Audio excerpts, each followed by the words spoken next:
Good morning.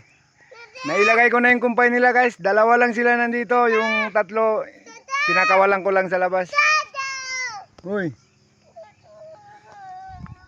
Yung apo ko, andito sinama ko guys. Ayan o. Kuwao na to, bebe.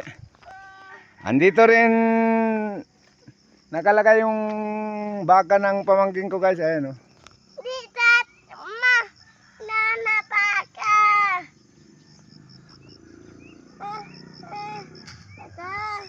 Oy. Mulat kaya tuta sa bebe dito katong tulo. Puntahan muna namin yung tatlo na sa labas guys. Nandun sa taas nila, nandun sa taas gumagala-gala doon sa taas guys.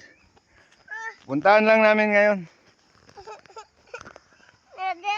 Hoy. Ha. Ito na lang. Inaaya na ako sa taas guys. Puntahan daw yung tatlong kambing doon sa taas. Ato na nato, tara. Nababay sa diri oh.